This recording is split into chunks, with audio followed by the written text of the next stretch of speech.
මුලින්ම අපි දැල්ල අරගෙන මේ විදිහට ලෑල්ලක් උඩින් එලා ගමු. ඊට පස්සේ අපි ඒ දැල්ලගේ හිස කොටසින් අල්ලලා මේ විදිහට එළියට අදින්න ඕන. එතකොට මේ අපද්‍රව්‍ය ටිකත් එක්ක ඔළුව ගැලවිලා එනවා.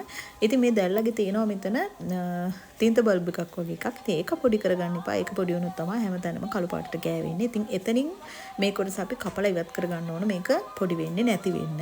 ඒක අපි සම්පූර්ණයෙන්ම අයින් කරනවා. ඊට පස්සේ මේ ඔළුව කොටස අරගෙන අඬු ටික ඔක්කොම දිග ඇරගන්න.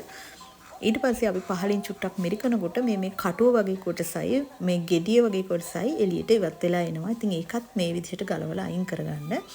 ඊට පස්සේ අපි මේ අඬු ටික විතරක් කපලා අරගෙන මේ ඔළුව කොටසත් අයින් කරන්න ඕන. මොකද මේ ඔළුව ඇතුලේ තව තින්ත වගේ කොටසක් තියෙනවා. ඉතින් ඒ නිසා ඒකත් සම්පූර්ණයෙන්ම ඉවත් කරන්න. ඉතින් මේ අඬු ටික අපිට පුළුවන් පිහියකින් සූරලා මේ කියන්නේ සිවි වගේ කොටස අයින් කරගන්න. එහෙම නැත්නම් අතින් උනත් අපිට ඒක අයින් කරගන්න පුළුවන්. මේ තියෙන එක අයින් කරලා ගත්තාට පස්සේ ඊට පස්සේ ඒ අඬු ටික අපි වතුරට දා ගන්නවා. දැන් අපි දැල්ලා ඇතුළට අත දාලා මේ කටුව වගේ කොටස ඉවත් කරගන්න ඕනේ. ඉතින් මේක කාටිලේජ් කොටසක්. ඉතින් ඒ වගේම තමයි තව ඇතුළේ තව අපද්‍රව්‍ය තියෙනවා. ඉතින් අපිට පුළුවන් ඇඟිලි දාලා මේ ටික සුද්ධ කරලා එළියට ගන්න. ඉතින් දැන් අමාරු කොටස ඉවරයි. දැන් අපිට තියෙන්නේ මේ දැල්ලගේ සිවිය වගේ කොටස ගලවලා ඉවත් කරගන්න. ඉතින් මේක හරිම ලේසි. මේ වගේ විදිහට අතින් ඇදලා දෙපැත්තෙම තියෙන සිවිය වගේ කොටස ගලවලා සම්පූර්ණයෙන්ම දැල්ල සුද්ධ කරගන්න පුළුවන්. ඉතින් දැන් අපි දැල්ල සුද්ධ කරගෙන ඉවරයි. දැන් අපිට තියෙන්නේ මේක හොදා ගන්න.